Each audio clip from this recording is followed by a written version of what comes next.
जब रात होती है तो हम एक दिया जला लेते हैं और उसकी रोशनी में खुद को महफूज समझते हैं, मगर उस रोशनी के परे जो अंधेरा है वो अपने अंदर बहुत सारी कहानियां समेटे हुए है और इन्हीं कहानियों को आप तक लेकर आता है रात के अंधेरे में।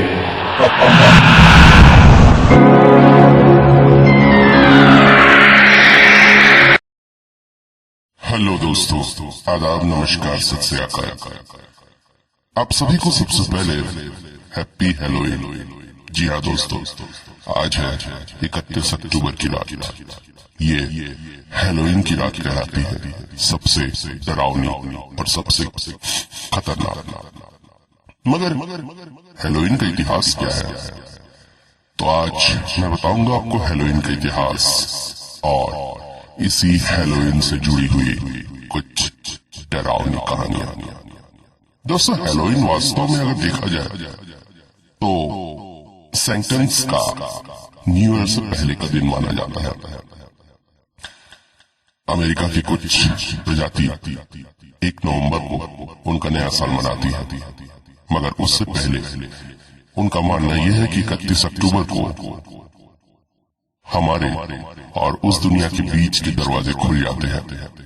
ऐसे में शैतानी शक्तियां मुक्त हो जाती हैं और वो रात में पृथ्वी पर विचरण करती है। लोगों को डराने के लिए, उनका खून पीने के लिए वो मुक्त रूप से धरती पर आती है। मगर इंसान भी बहुत ही चतुर जानवर है, इसीलिए उन आत्माओं को डराने के लिए आज की रात लोग विभिन्न तरह के खतरनाक और डरावने स्वांग भरकर घूमते हैं, ताकि उन आत्माओं को ये भ्रम हो जाए कि जिसे वो देख रहे हैं वो वास्तव में इंसान नहीं, उन्हीं की तरह कोई प्रेत आत्मा है। वैसे इस समय अमेरिका में कद्दू की खेती भी भरपूर होती है, इसलिए लोग आज की रात कद्दू को अलग अलग आकार में ढालकर कैंडल स्टैंड्स बनाते हैं और उसके अंदर कैंडल डालकर जलाते हैं। छोटे छोटे बच्चे राक्षस, भूत, प्रेत के कपड़े पहनकर घरों में जाते हैं और नॉक करके ट्रिक और ट्रीट मांगते हैं। ऐसे में घर के लोग बच्चों को चॉकलेट्स बांटते हैं। ये चॉकलेट्स खासकर कद्दू से बने हुए ही होते हैं। बड़े लोग भयानक शक्लों में हेलोइन पार्टीज में जाते हैं और इस तरह से एक उत्सव के रूप में मनाते हैं। माना यही जाता है कि इस तरह के उत्सव मनाते हुए देखकर बुरी आत्माएं ये समझती हैं कि ये समस्त बुरी आत्माएं धरती पर आनंद मना रही है और वो उन पर आक्रमण नहीं करती। धीरे धीरे हेलोइन ने एक उत्सव का रूप ही ले लिया है, मगर हाँ, आज भी हेलोइन की रात कई भयानक घटनाएं होती देखी जाती है। यही नहीं, हेलोइन से जुड़ी कुछ मान्यताएं भी है। लोगों का मानना है कि आज की रात कम से कम एक कद्दू का कैंडल रात भर जलना चाहिए, ताकि उसकी रोशनी को देखकर प्रेत आत्माएं उस घर पर आक्रमण न करें। जिसने भी आज की रात कद्दू का कैंडल नहीं जलाया है, उसके साथ कुछ न कुछ खतरनाक घटनाएं अवश्य हुई। भूत प्रेत के कपड़े पहनना आज के दिन कंपलसरी है। बहुत से ऐसे लोग हैं जिन्होंने ऐसे कपड़े नहीं पहने और उनके साथ भी कुछ न कुछ घटनाएं हुई।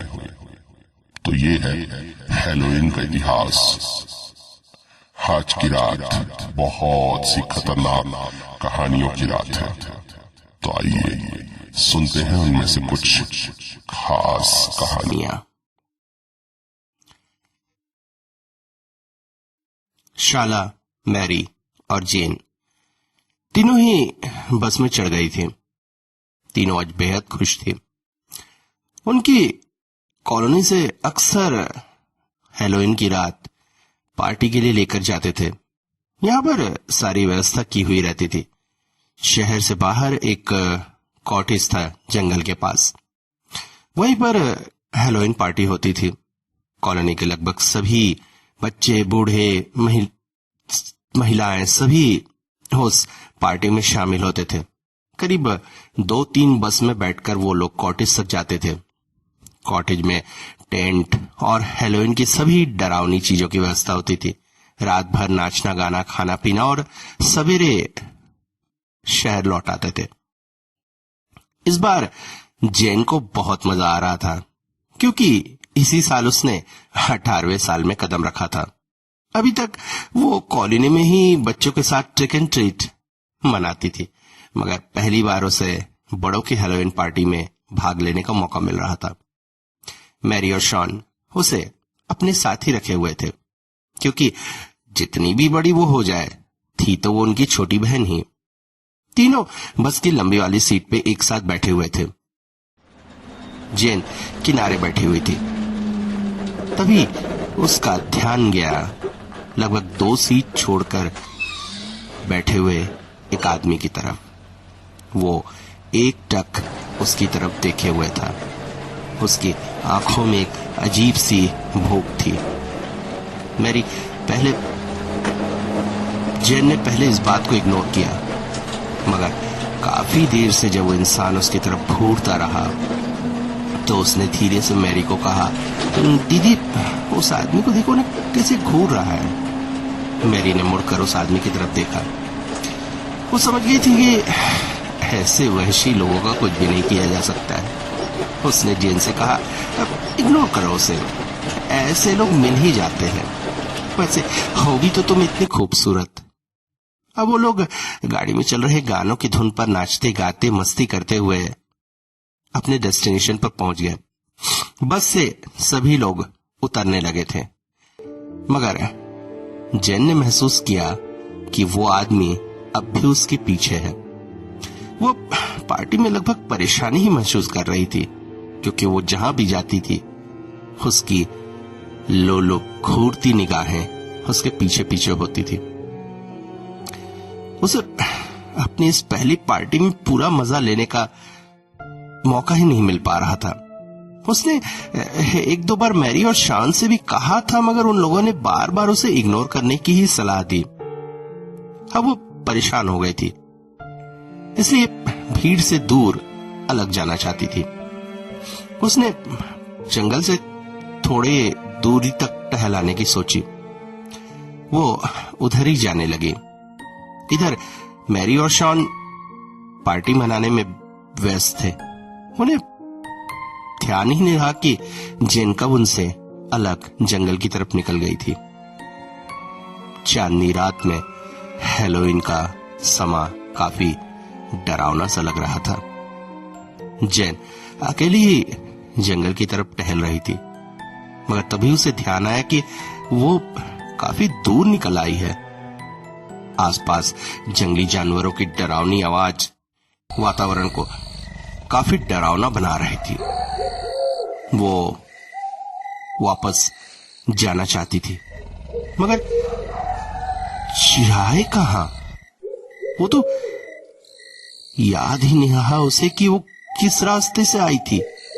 चारों ओर चांद की रोशनी में सब कुछ एक जैसा दिख रहा था, और वो लाउड म्यूजिक जो काफी देर से सुनाई दे रहा था। अरे लगता है वो पार्टी से काफी दूर निकल आई है। दूसरी तरफ पार्टी में मैरी और शॉन को अचानक ही ध्यान आया कि जेन तो उनके साथ है ही नहीं। वो चौंक पड़ी। आसपास पार्टी में उन्होंने ढूंढा, मगर जेन कहीं भी नहीं मिली। दोनों दौड़ती हुई जंगल की तरफ चल पड़ी।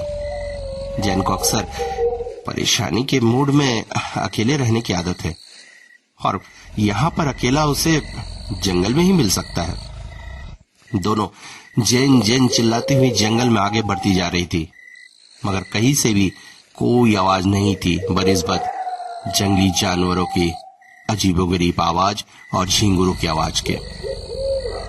जेन डरते डरते अपनी बहनों का नाम चिल्लाना शुरू कर दिया। तभी उसे दूर उनकी बहनों की आवाज आई। वो चौंक पड़ी। वो और जोर से चीखने लगी और तेज कदमों से उसी आवाज की तरफ बढ़ने लगी थी कि तभी अचानक उसके कदम ठिठक गए। सामने वही आदमी खड़ा था, एक खूंखार सी हंसी में उसे देखते हुए। जेन चीख पड़ी, कौन हो तुम? क्यों मेरा पीछा कर रहे हो? वो बोला, क्या तुम रास्ता भटक गई हो? वो बोली, नहीं, मेरी बहनें आ रही हैं। मुझे तो नहीं लगता है वो आ रही है। जेन घबराने लगी। इस जंगल एकांत में उसके साथ कुछ भी हो सकता था। वो तेज कदमों से उस आदमी के पास से निकलने लगी थी, मगर तभी उस आदमी ने उसकी बाहें पकड़ ली। रुक जाओ, मैं तुम्हें कुछ नहीं करूंगा। बस आज की रात हम हैलोवीन पार्टी यहीं मनाएंगे।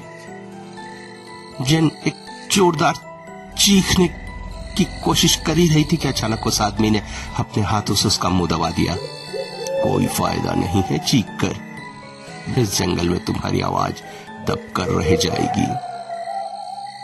मगर तभी वो आदमी चौंक पड़ा।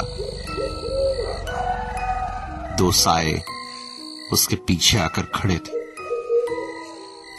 वो कुछ समझ पाता कि अचानक ही एक शक्तिशाली हाथ ने उसकी गर्दन पकड़ ली। इतने ताकतवर हाथ किसके हो सकते थे उसे समझ नहीं आया, मगर अगले ही पल उसकी ये अचंभा दूर हो गया। पीछे खड़ी थी मैरी और शॉन। जेन अचानक चीख पड़ी, दीदी देखो ये मेरे साथ क्या कर रहा था। मैरी ने कहा, जेन तुम अब बड़ी हो चुकी हो, ये सब मामले तुम खुद ही निपटा सकती थी। और वैसे भी आज तो हैलोवीन की रात है, तुम्हारी पहली हैलोवीन की रात, और शिकार खुद चलकर तुम्हारे पास आ गया है। उस आदमी को कुछ समझ में नहीं आ रहा था। शॉन ने अपने मजबूत हाथों से उसकी गर्दन पकड़ रखी थी, मगर एक लड़की के हाथों में ऐसी ताकत कैसे हो सकती है। तभी उसने चांद की रोशनी में जो देखा वो उसे सर से पैर तक कपा देने के लिए काफी था।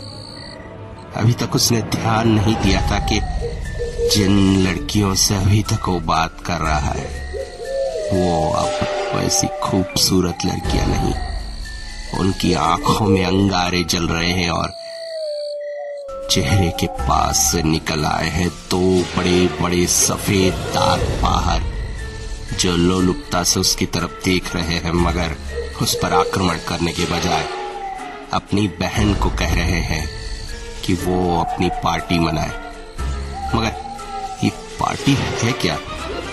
तभी उसने और एक अचंभा देखा। जेन अपनी जगह खड़ी हुई। धीरे धीरे उसके चेहरे के भाव भी बदलने लगे। उसकी आंखें जैसे अंगारों से जलने लगे और उसके दांत धीरे धीरे बड़े होकर उसके मुंह से बाहर आने लगे। उसके हाथों में बड़े बड़े नाखून निकल आए थे और वो तेजी से उस आदमी की तरफ बढ़ने लगी। वो चीख पड़ा, नहीं नहीं नहीं, मुझे छोड़ दो, मुझे छोड़ दो। और उसके साथ ही एक भयानक चीख उसके गले से निकल आई। जेन ने अपनी वो बड़े बड़े दांत उसके गले में दबा दी और खून का फव्वारा निकल पड़ा, जिसे वो कटकटाकर पीने लगी। इसके साथ ही मैरी और शॉन भी उस पर टूट पड़े। कुछ ही देर में उस आदमी के शरीर से पूरा खून निकल चुका था। तीनों ने उसे तिनके की भांति जंगल के अंदर की तरफ उछाल दिया और वापस लौट आए पार्टी में। रात भर पार्टी में नाचने गाने के बाद बस में बैठकर वो लोग वापस शहर की ओर जाने लगे। मगर अचंभा, इतनी भीड़ में किसी को ये याद ही नहीं रहा कि बस की एक सीट खाली थी। तीनों बहनें बहुत रोमांचित थी और इंतजार में थी अगली हैलोवीन की रात, ताकि फिर से वो पार्टी मना सके। मगर क्या पता अगले साल लोगों को पता चल जाए कि हर साल बस में एक सीट खाली वापस जाती है। हर हैलोवीन पार्टी पर मैं अपने दोस्तों के साथ नाइट स्टे के लिए जाता हूं। वैसे साल भर मैं डिसेंट लड़के की तरह रहता हूं, सो मेरे पेरेंट्स हैलोवीन पार्टी में जाने से मुझे रोकते नहीं है। मगर इस बार की हैलोवीन पार्टी तो कुछ खास ही है, क्योंकि अभी अभी मैं और मेरे फ्रेंड्स के ग्रुप ने 18 साल की उम्र पार की है। सो अब हम ट्रिक और ट्रीट चॉकलेट वाले बच्चे नहीं रह गए हैं, बल्कि पार्टी मनाने वाले बड़ों की श्रेणी में आ गए हैं। और आज की रात मेरे दोस्तों के साथ एक जबरदस्त पार्टी होने वाली थी। ये पार्टी थी मेरे एक दोस्त के फार्म हाउस पर, जो शहर से काफी बाहर था। हमारे शहर के पास एक बड़ी सी झील है।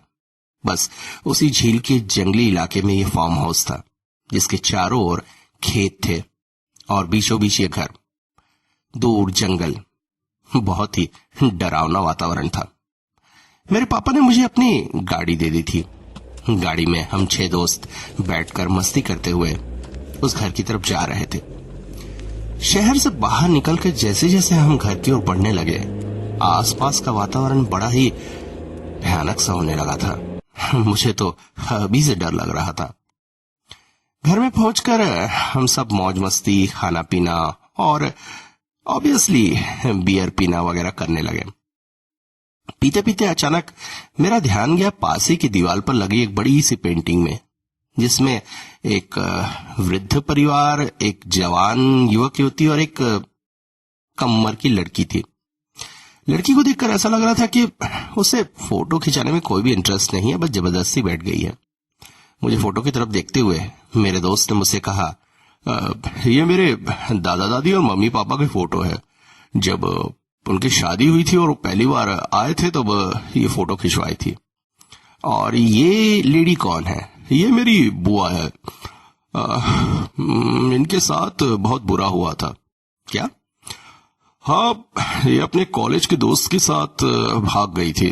दादाजी काफी रसूखदार इंसान थे। बहुत तलाश कराने की कोशिश की मगर मिली नहीं।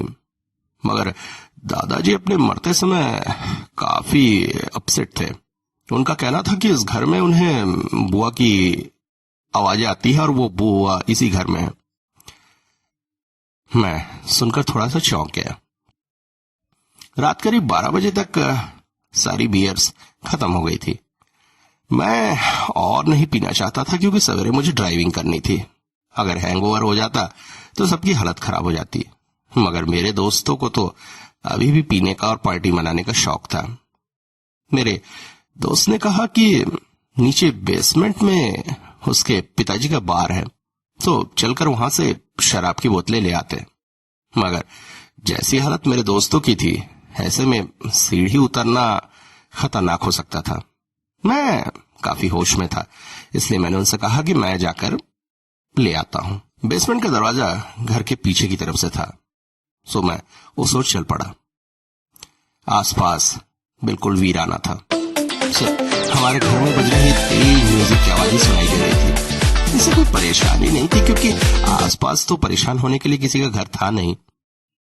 दूर लेक से ठंडी ठंडी हवाएं आ रही थी और जंगल में जानवरों की आवाज थी। वातावरण इतना डरावना था, ऊपर से हैलोवीन की रात। मैं तेज कदमों से बेसमेंट की ओर चल पड़ा।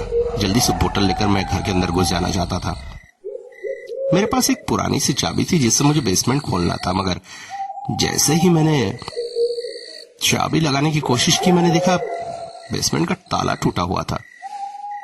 मैंने बेसमेंट खोलकर नीचे देखा तो घनघोर अंधेरा था। काफी समय से यहां पर कोई नहीं आया होगा। अजीब सी बदबू भी थी। मैं टॉर्च की रोशनी में तेजी से नीचे उतर गया और पास ही के बार की तरफ गया। वहां पर सिर्फ 4 बोतलें ही रखी थी। मैंने उन्हें उठा लिया और मुड़कर जाने ही वाला था कि अचानक किसी की सिसकारी की आवाज आई। मैं चौंक पड़ा। जिधर से आवाज आ रही थी उधर टॉर्च मारा तो देखा एक लड़की थी। वैसे यहाँ पर अक्सर ऐसा होता है कि बेघर लोग खाली जगहों पर रात बिताने के लिए घुस जाते हैं। मुझे लगा कहीं कोई ऐसी ही लड़की ना हो और शायद भूख के कारण रो रही हो। मैंने आवाज लगाई, हाँ कौन हो तुम? वो धीरे धीरे मेरी ओर देखने ही वाली थी कि अचानक ऊपर से मेरे दोस्तों की आवाज आई। मैं काफी देर से बेसमेंट पे था, इसलिए उन्हें चिंता हो रही थी। वो बोले, जल्दी ऊपर आ, क्या कर रहा है? मैंने उन्हें नीचे बुलाया, शायद कोई घुस आया है। मगर जब वो नीचे आए तब वहां कोई भी न था। आश्चर्य। हम सब ऊपर घर में आ गए। अब मुझे नींद आ रही थी, इसलिए मैं सो गया और मेरे दोस्त पार्टी में लगे रहे। काफी रात में मेरी नींद टूटी तो देखा सब सो चुके थे। फायरप्लेस की आग भी बुझ गई थी। मैं बाथरूम जाने के लिए उठा ही था कि अचानक बाहर के कांच पे ठकठकाहट की आवाज आई। मैंने जैसे ही बाहर देखा मैं चौंक पड़ा। बाहर वही लड़की जो बेसमेंट में दिखी थी वो खड़ी थी। वो कांच पर हाथों से नॉक कर रही थी, मगर अब उसका चेहरा मुझे दिख रहा था जो काफी भयानक था। मगर तभी मेरा ध्यान उसके उस हाथ की तरफ गया जिससे वो नॉक कर रही थी। उस हाथ में एक ब्रेसलेट था, ठीक वैसा ही जैसा उस फोटो में उस लड़की ने पहन रखा था। मैं चौंक गया और चिल्लाकर अपने दोस्तों को नींद से जगाया। सब उठकर जब खिड़की के पास आए, बाहर का दृश्य देखकर सब चौंक पड़े, क्योंकि अब सबको वो महिला दिखाई दे रही थी। हम सब हड़बड़ाकर घर से बाहर निकले और जल्दी से मेरी गाड़ी में बैठकर वहां से भाग आए। अगले दिन जो हुआ वो उससे भी ज्यादा डरावना था। दोस्त के मम्मी पापा को जब ये बात पता चली तो पता नहीं किस शक से उन्होंने पुलिस को बुला लिया। तहखाने की पूरी छानबीन की गई तो तहखाने में एक खोखली दीवार मिली। जब उस दीवार को तोड़ा गया तो उसमें से एक कंकाल निकला जिसके हाथों में ठीक वैसा ही ब्रेसलेट था जैसा उस लड़की की फोटो में। पुलिस ने अनुमान लगाया कि उस लड़की के बॉयफ्रेंड ने उसका मर्डर कर दिया था और शायद लोगों से छुपकर उसकी लाश को यहां दबा दिया था। पुलिस आज भी उसके बॉयफ्रेंड की तलाश कर रही है।